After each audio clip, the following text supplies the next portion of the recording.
Welcome to Flying Through Fog, a podcast for PANDAS families. I'm your host, Krystal Vivian, and I'm joined in studio today by my co-host, Lindsey Forsyth, a mom of kids with pandas. Welcome, Lindsey. Thank you. Thanks for having me. Thanks for being here. So, families, we have reached the end of our first season of Flying Through Fog, and we are just so grateful for everyone who has joined us to share stories and to share their insights. We had great conversations this season. And one of the things that we have loved the most is sharing your stories of hope. So for today, for our last episode of the season, we wanted to just end with the most stories of hope. So today, Lindsey and I are going to share stories of hope that we have found either through people that Lindsey knows who have sent in some stories, also in the PANDAS parents group, some parents who have shared stories within that Facebook group and then given us permission to share them on the podcast. So that's what we're going to do today. Lindsey, do you want to start? I would love to. I wanted to start with, this one's a little bit of a longer description. A friend of mine who I have just gotten to know through our PANDAS journey. She doesn't even live in my state, but we've kept in touch because as most PANDAS parents know, you tend to rely on other parents for a little bit of help. So this story is from Kelsey, and it says, our 4.5-year-old daughter, Olivia, woke up on Mother's Day 2024. Yes, Mother's Day of all days, a totally different child. We had brunch plans to meet her grandparents, which she would usually be excited about. We couldn't get her out of the house. She screamed and thrashed on the ground, complaining about the discomfort of her clothes. We chalked it up to a late night the night before and a bratty toddler and forced her out the door. This behavior escalated throughout the day when we were supposed to see her cousins. The days that followed were complete hell. I often describe it like living in what the movies portray insane asylums to be. My once extremely social best friend of a child was filled with rage, spent the entire day ripping off her clothing like caged wild animal, screaming, crying, rolling on the ground, and hitting and attacking everything in sight. We made an appointment with her pediatrician. Unlike many of the stories you read, we were beyond lucky in the pediatrician department. Our doc immediately wanted to strep test Olivia. I was somewhat taken aback. I said, she hasn't seemed sick. She's not complaining about a sore throat. Her pediatrician said, let's just see. Sure enough, the strep test was positive and she explained PANDAS to me. Though she was able to identify and diagnose the issue, she has never treated it, so she called in a standard round of amoxicillin, hoping that would do the trick. It did not, and we spent the next couple weeks in and out of children's hospitals fighting doctors who, although we already had a diagnosis, told us that PANDAS was a controversial diagnosis and that we probably needed to improve our parenting or see a psychiatrist. Luckily, we quickly found a PANDAS specialist out of Chicago, made a telehealth appointment, and he worked directly with our pediatrician and a local ENT to treat. Olivia had TNA surgery, which is tonsillectomy and adenoidectomy, in July of 2024 and has been 99% back to baseline since. I honestly believe it was the quick diagnosis and treatment that has resulted in such optimal results for her. Though the 3 months of PANDAS we lived in was an absolute hell, I'm hopeful with over a year symptom-free that we are in the clear. That's what I've heard from our specialist anyway, so fingers crossed. So I remember our first conversation. Yeah. Telling her, when parents are in that part of the journey where they just heard what this is and they go on Google and they try to figure out what is happening, it is insanely overwhelming, as you can imagine. And I remember telling her in this conversation how lucky she was that a doctor brought this to her attention.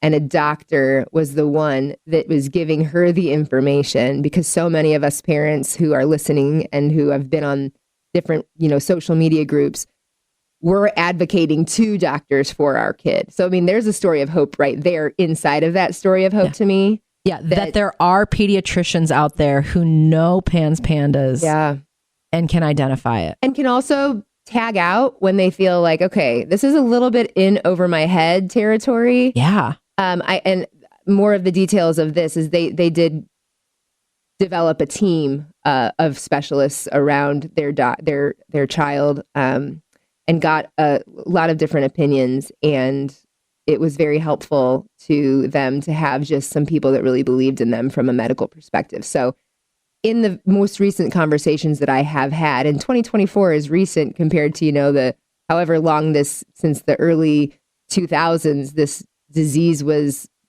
brought to light. Things are changing in a way that we were talking last night.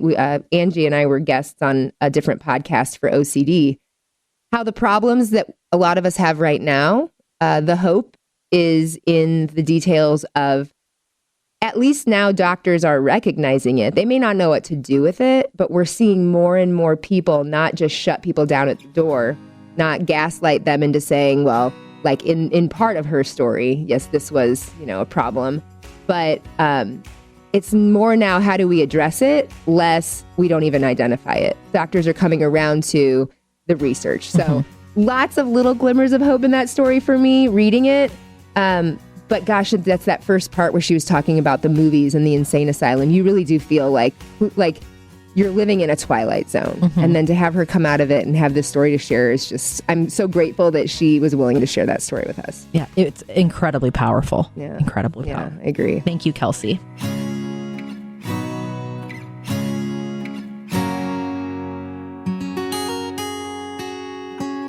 And we also have joining us today Angela Henry, who you guys have heard in previous episodes. She is a licensed clinical social worker who specializes in helping families with OCD and PANDAS. So thank you, Angela, for being here. Yeah, it's so great to be here. Thanks for having me. Absolutely. And I have a story of hope from Kayleen, and she wrote this in the PANDAS parents group. So she says, I've been wanting to write a post for you all to share and to give back. This group was very helpful to me when I needed support most, and there was none. So after a long, hard battle in one of the worst ever cases of PANDAS, we've been quite successful in overcoming this awful disease. My daughter was 11 when she got strep and some strange, unexplainable symptoms started. She was 12 before we figured out what was going on. She was 15 before we were finally able to get her the treatment that she needed. No one believed me for a long time. It took a lot to find the right doctors and convince the right people of what I already knew. Everyone thought she just suddenly got very mentally ill with debilitating OCD and severe anorexia. We've trekked through hell and back and time again to get her the treatment that we knew that she needed. We've fought very hard and we are winning. She is back, and that is a lot of explanation points. She's herself again with more explanation points and finally becoming who she was always meant to be. I want to encourage you all to keep fighting for your children. They can heal. They are meant to heal. Keep advocating for them. They need our voices and our fierce strength. Love that. They need our persistence and grit. I love this lady. I am grateful to know all of you for the support and understanding. Only people who have been there know what it's like. I hope that one day each of you will be in the same position that we are. And I hope, pray, and will do absolutely any and everything to keep our daughter healthy and strong. It has been an unimaginable journey, but the joy of seeing her shine again makes putting it all behind us a lot easier. The first picture was us at the Eating Recovery Center where she had her first of many G-tubes placed. That tube was our first lifeline for 2.5 years. Now the G-tube is long gone, a distant memory. She's on stage again, doing what she loves and shining bright like the star I always knew that she was. She just finished playing Anna in Frozen at a local children's theater. We are so proud of her and all that she has overcome. She is a true champion. All of our children are. Keep going, she says, with lots more explanation points. Wow. Yes. That's amazing. Yes. What I love the most about Kayleen's message is that it's what so many parents say, right? I know what's wrong with my kid. Yes. And I have to fight to get other people to believe me, to get medical professionals Absolutely. to believe me. But then once she did, and she was able to get able to get on the road to recovery and get the help she needed. Yeah. And now she's back to shining. Yeah. Just like the person that this mom, Kayleen, says she always knew her kiddo was. Yeah. She just needed it to become unearthed and rediscovered. Yes. It needs to treat the disease, and your child is still there. Yes. These things, the flares, all of these are symptoms that is happening because your child has this disease. Yes. And once you're able to treat it, your child is still there. Absolutely. And how wonderful that now she's on stage performing. Yes. Yes. Doing it's such, and I love how she talks about the truth of it. Yes. Right. We went from, anorexia, G tubes, which are feeding tubes that go down your nose to help you have a source of nutrition, back to, after medical treatment, being on stage shining. And I was doing a talk with Lindsey actually recently, and I described to some clinicians that this is a medical condition, but it's wrapped in psychiatric kind of wrapping, right? Oh, yeah. And so to be able to help the medical piece, and then we can unwrap again what was already there. Yeah. So they can shine. Yeah. It's amazing. Yeah. It's amazing. Thanks, Kayleen, for sharing. I'm going to share a story that a mom posted in the PANDAS Parents Facebook group that I was really impacted by, or that I found really moving. This is from Logan. I've considered making this post for a while now, but I've been worried of how it is received. In the beginning of my son's PANS journey, all I wanted was for someone to give me a glimmer of hope that healing was possible. I was told most parents whose kids are in remission leave the groups. I wanted to come here and give that glimmer of hope. My son is pretty much back to baseline and thriving. In the beginning of the summer, I felt hopeless and scared, but I never gave up. We found a functional NP that has forever changed my son's health for the better. We have gone on a week-long beach vacation and just had a weekend in the Smoky Mountains where we made the best memories. In fact, I think this year has been the best vacations yet because my son wasn't sick for a change. Every year he gets sick during vacation, but because of the healing that has taken place, he's healthier than ever. I just wanted to reassure parents healing and thriving are possible. Just keep pushing and fighting for your babies. You are not alone. I appreciate the love and support from this group along the way. I thought this was really powerful because it accompanied 2 pictures of her son just smiling and being, the cheesy big smile in front of a Smoky Mountains car and just on vacation. And you could tell this kid is just like any other kid. And that's what we want, right? That's what we want for our kids, is to be able to experience that. And when you're in the thick of it, it feels like that's so far away. And I appreciated that Logan noticed that, yes, these parents leave the Facebook groups. They kind of go out of the network because they're not in the fog anymore, right? And I get that because sometimes you just want to feel normal. And so sometimes you have to do that for yourself. And it's part of their healing. And it's part of the healing, 100%. Yeah. But I also really appreciate that Logan is like, I needed this. I didn't have it. Now I'm sharing that with you so that you can have it, so that I can help somebody else. Right. And I just love those lighthouses that pop up along this journey. I think that's great. Yeah, for sure. And when I was looking through this, I thought of my own story and how, sometimes the hope and we talk about silver linings a lot on this podcast, is that when you come to the other side the way that Logan's family has, most parents with typical health situations with their kids not having PANDAS. I know I am one of them sometimes now that we're a little bit further beyond it. You don't take the moments to really relish how happy they are because it's just something you've taken for granted. But when you get to the other side and you can look at a vacation and say, oh my gosh, he was A, healthy during the vacation, B, happy during the vacation. That makes your vacation right there. You could go 3 miles down the street and be happy with your vacation.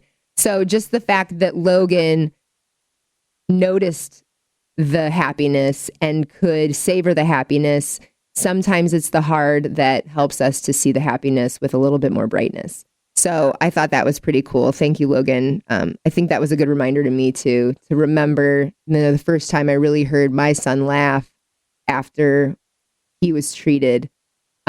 They were up all night being crazy kids. And, he was probably like 10 at the time. And it was a long road there, but they were way past bedtime. And my husband and I looked at each other and I was like, just let them stay up. I haven't heard this in a really long time. Like all of them happy playing together.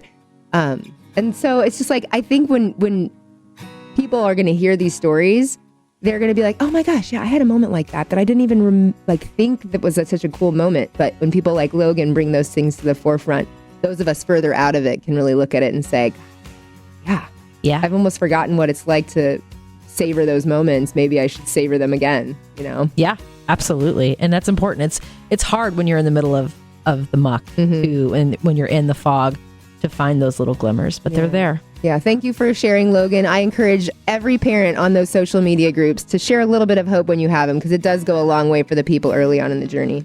Absolutely. Thank you, Logan.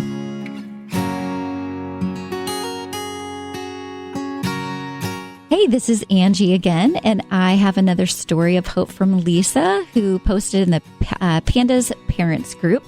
This is what Lisa says. I just need to share this. This is hope. After years of questions and through the PANDAS network and Diana's help, that's Diana Pullman. Thanks. Shout out to Diana Pullman, who's a great advocate. I found a pediatrician who believed me, did the blood work, and finally prescribed ongoing antibiotics, which helped. A year-long wait list for an appointment with a well-known rheumatologist, then on to a colleague who was even better. He believed me as well. Did more blood work and dug deeper to find exactly where my son was immunocompromised, and then finally suggested IVIG. So during the pandemic, he developed a new tic, which he still has, and we saw one neurologist via Zoom who said, your son's perfectly fine. I don't even think he has PANDAS. My son ran with that. He's always denied that anything was wrong.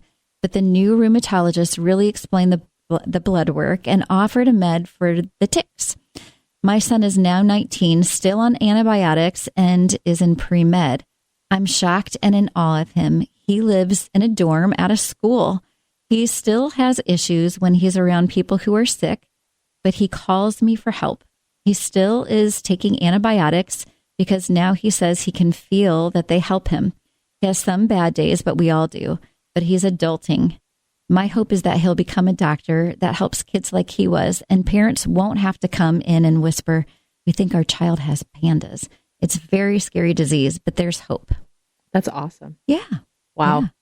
Yeah. Her kid's adulting. Yes. Her kid's in college. Yes. And to become a doctor. Yeah. To help other kids. Incredible. Yeah. Incredible. I love seeing that a lot of these kids, you think of like Lindsey's son, Brady, who wants to give back and wants to help. And especially after being in denial, not wanting to have anything wrong with you. Nobody wants to be sick. No. And I love that she shared that perspective from her son, but also knowing that he's realized that he is sick and he needs help, and the medicine is helping. Yes, when he's having a hard time, he knows, okay, I have to take the antibiotics to be this best version of myself that I can be. Yeah. Yeah, absolutely. I think that's wonderful. Thank you, Lisa, for sharing.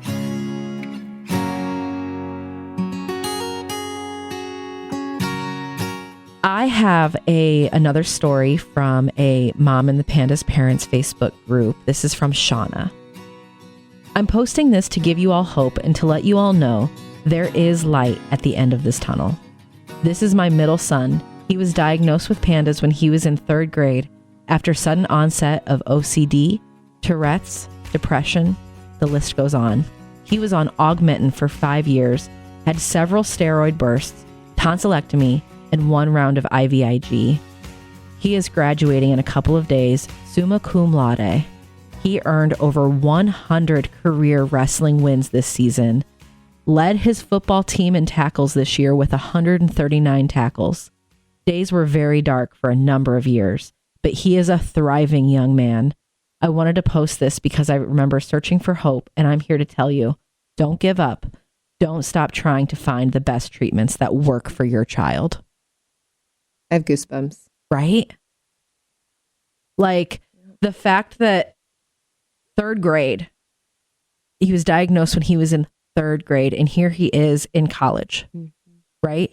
He is in college and he is succeeding. He is graduating summa cum laude. That is So he's not just surviving, he is thriving, right? He is leading his team. He is winning in sports. He is doing all of the athletics, all of the things. And I love that also she said, don't stop trying to find the best treatments that work for your child, because what works for one doesn't work for another sometimes. Right. And we all have to find the right collection of treatments, the right treatment path. And I think that it is just incredible to see somebody who is gone on such a long journey with PANDAS being able to see such remarkable, just beautiful life happening for her son. And I think looking at, okay, he's graduating summa cum laude. He is a great wrestling teammate. He's leading his team in tackles. You do think too, okay, so that child in 3rd grade had a mountain standing before him. Mm-hmm. And with the support of his family and a mom that obviously did not give up, maybe chipping away at something bit by bit by bit by bit. Sometimes this isn't a giant swing of the pendulum. I also wonder if all of that adversity early on made him the resilient man that he is today on the field, on the wrestling mat, in school, socially. Sometimes too, it's like the PANDAS can be a part of the journey that makes you even stronger, even more successful in other aspects of your life. And so he not only did this all in spite of the diagnosis, but you wonder all of the lessons gleaned from that level of adversity. Could that be another thing that if Shauna was sitting here with us today, would she, I wonder, chalk that a lot up to this thing we did together called PANDAS that really made his childhood very difficult. Now he's the shining man who's taken lemons and made lemonade. I love that perspective. I love that turning it on the head, that it's not just a diagnosis that we had to struggle through. It's not just something that we had to fight through, but that it was key in making this, it could be. Yeah. I know we're not saying that it was, but that it could be key in making our children the people that they're supposed to become, the strong people, the leaders, the most loving, the most empathetic, the most kind, that is just, I love that. And for Shauna to show up for her kid in the persistence that she did, she's part of the reason that a really tragic situation didn't stay tragic, or truly like maybe he just survived it. He's thriving because of the village around him, no doubt. So just kudos to all the parents who see it as more of a marathon and can not lose hope in the years that it takes to get to now you're graduating and ready to go off to college, right? Yeah. So, I'm assuming graduating high school, going off to college. Oh, see, I assumed graduating college because it said summa cum laude, but I could be wrong. Well, either way, he's killing it. He's doing great.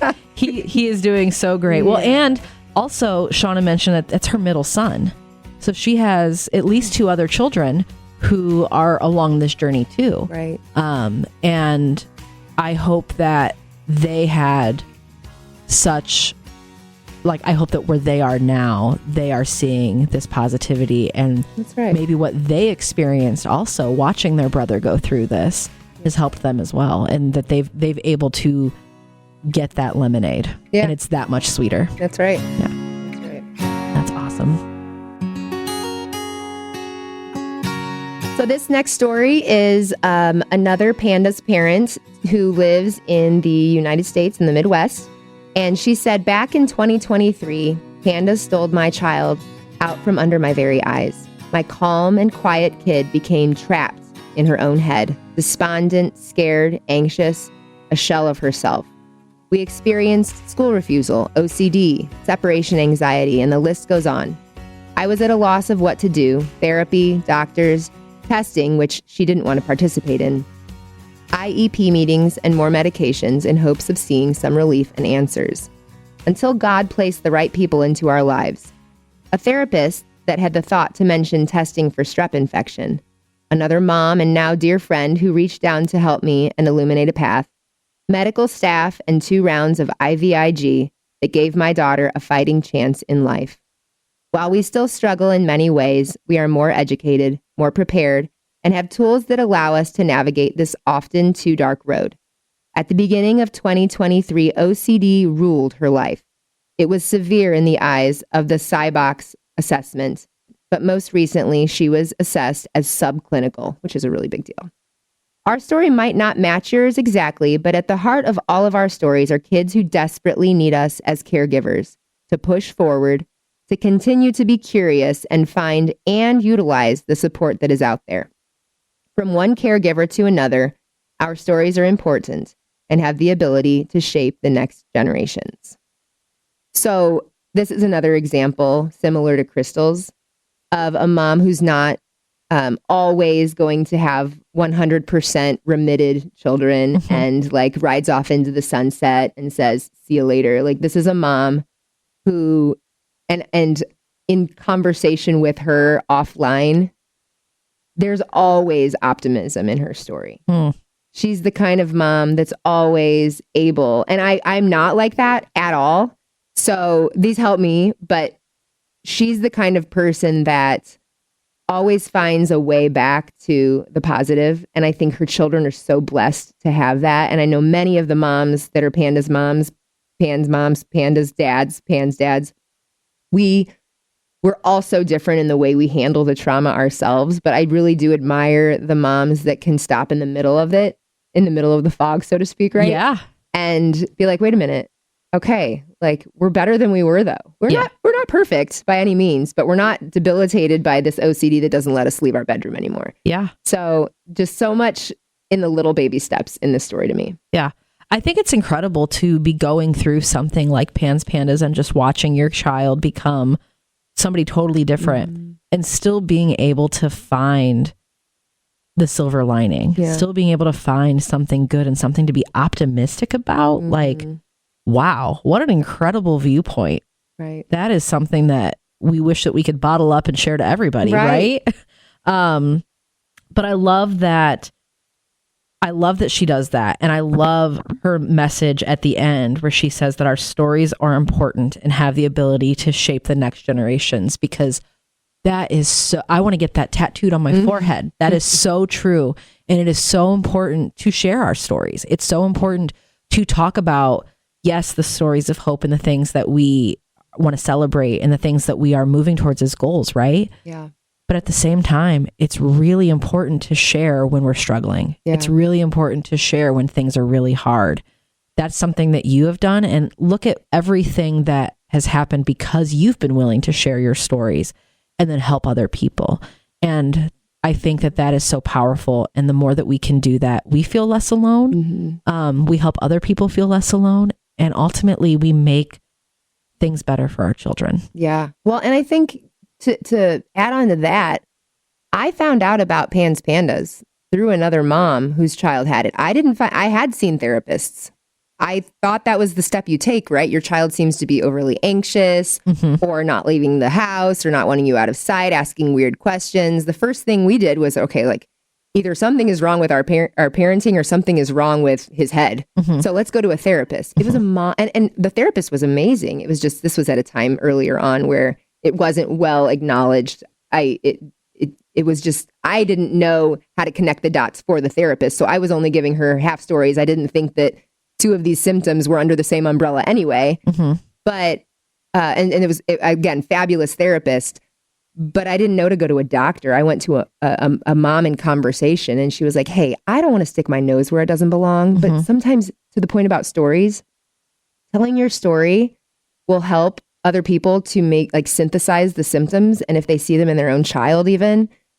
So, we're taking stories of hope after the fact, but I guess I'm flipping it on its head and saying, if you see another family that those things are jumping out at you because you know them well and you're at a place where maybe you can, in terms of intimacy of friendship, you can have a conversation. Don't be afraid to share things on the front side too, because you might be the reason a child gets a diagnosis at 5 instead of 15. So you're right. And like, I didn't think about highlighting that the story can shape the next generation, but even our children learning the language around this disease and being able to advocate for themselves in a school environment. Like, our stories have a very huge ripple effect to all of the ways that we touch people in our everyday lives. So I'm not saying to put your kid on blast, but I'm saying if you feel like you're getting that intuition to maybe reach out to another mom, I think there's a respectful way to have that conversation pending the relationship. And that's how I got a diagnosis. I don't know where I would be without my friend telling me about PANDAS. And, kind of Mindy's story too. Like, I had a therapist who just told me about a strep test and told me to go get it. And sure enough, it was positive. And so it's just the speaking up that sometimes takes a little bit of gumption, can really set somebody on a path toward much quicker healing. Absolutely. Absolutely.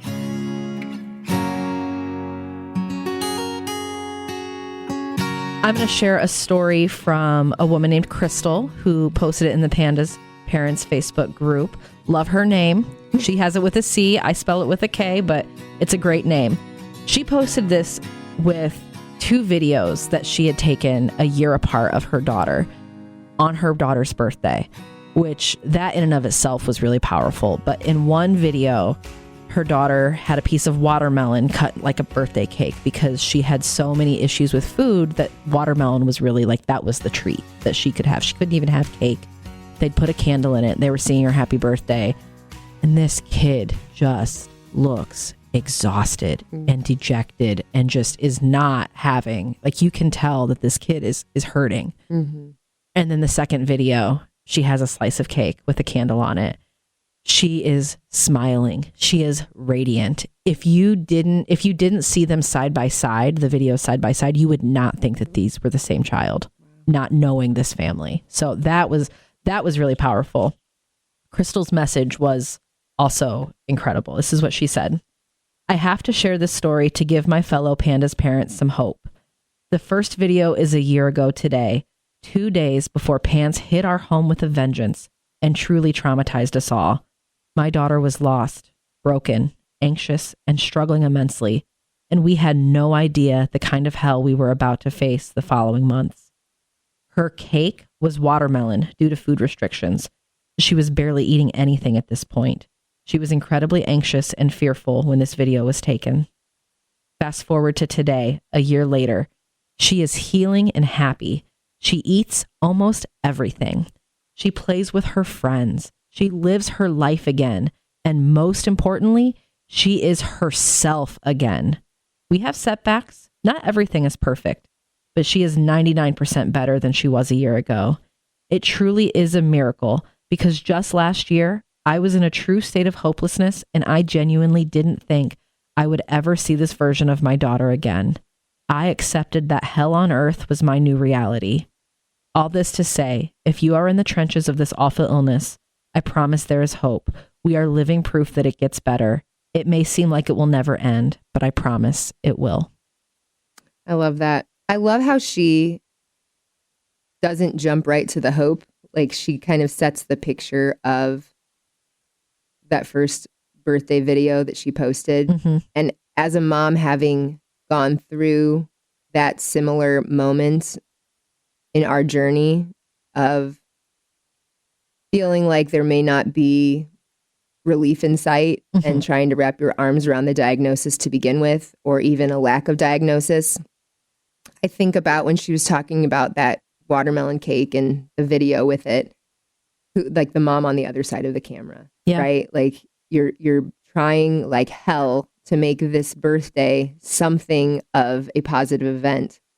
And your child is a shell on her own birthday with a watermelon cake because of food restrictions, which are a symptom of PANDAS. And my heart kind of stuck there because I think that tells the parents who read the post, or tells the parents listening now, that if you are in that moment, there are a lot of other parents who have been and are still in that moment with you, and that you're not alone. And maybe it's my own trauma that like keeps me going back to that particular moment. But I love, and yet, like you said, a year later. A year, yeah. Good for them. I mean, and that's the thing too, is what I don't want is people to hear these stories and be like, a year? why is that not been the year for my kid? Or like, because I think that when we hear stories of other people, sometimes that can make us feel hopeless because of the timing being so quick for some people and not for others. But then I love that she shared that, because whether it's a year or 5 years or 2 years, whatever that looks like, I think it's important that we recognize that every child has their own journey, and different setbacks will come, different treatments will come, different families handle this in different ways. So don't compare your journey to someone else's, but know that maybe you've been sitting on a plateau for 2 years, and maybe this is your year, right? Maybe this is when the treatments that you're doing are shifting, or the doctors are starting to take shape. Just don't lose hope that your time will come. Yep, absolutely. Well, and the other thing I want to point out with this is that Krystal has shared a lot in the Facebook group. When I clicked on her name, she shared this post somewhat recently within the last few months.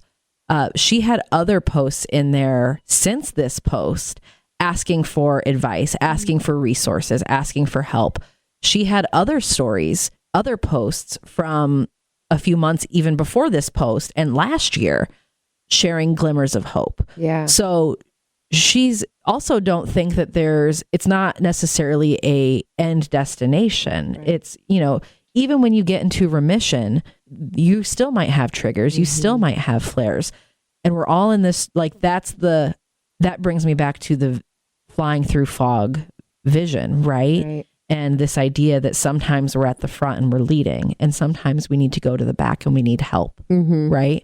And I think Krystal really embodies that. And I appreciate that she is so open with sharing these glimmers of hope, these experiences that she's having, but then also not being afraid to ask for help when she needs help, because it's not just one or the other. We're flowing through that, right? Right. The both and, right? Yes. You can, and for someone to pause in their journey, to celebrate the wins, and then to share those so that other people can find hope in them, to your point, that is the embodiment of what flying through fog is all about, is just helping to tell people that, hey, listen, like, you can still reach your hand out and there's someone there. And also we're going to have ups and downs, but yeah, like in the middle of my struggle, I'm going to be flying in a V with you. Absolutely.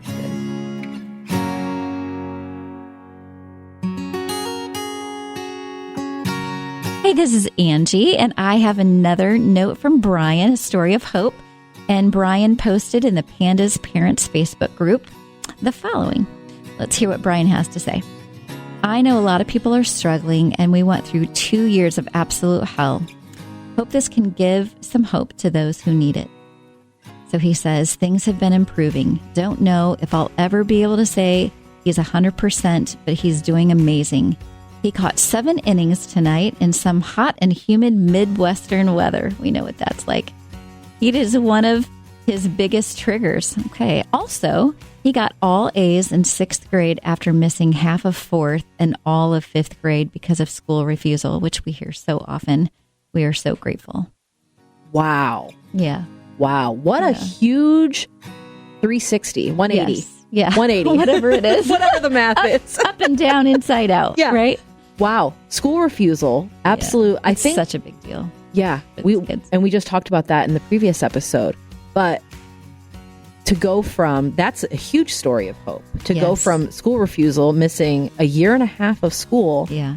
And now getting straight A's. Yes, straight A's, and doing something that sounds like he loves to do. Yeah. Baseball. Yeah. Right in his biggest trigger, which is the heat. Yeah. And still doing it. Wow. Yes, way to go, Brian. We're so glad to hear from you and that your kiddo's doing so well.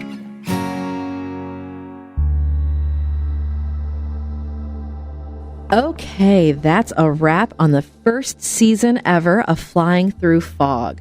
Special thank you to all of the parents who sent in stories of hope or shared stories of hope with us, so that we can let other parents who are flying through fog right now know that there are good things on the horizon.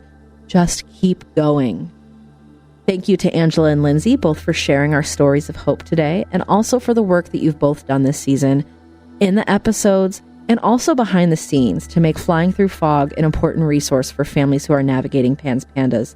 The work that these two ladies are doing to help our community is so powerful, and we could not do this without them. Flying Through Fog is edited and produced by the incomparable Tommy Lee. He may not be part of the conversations in each episode, listeners, but he's the reason that they sound so great, and we could not do this show without him. Thank you so much, Tommy. And finally, thank you to you, our listeners, for spending your time listening to Flying Through Fog. We hope you found these episodes helpful and that they've become an important resource for you along your journey. If you have found these episodes helpful, I ask that you do a couple of things. 1, share this podcast with another family who could also benefit from hearing these conversations. And 2, please leave a rating and review on the podcast app that you're using to listen to the show.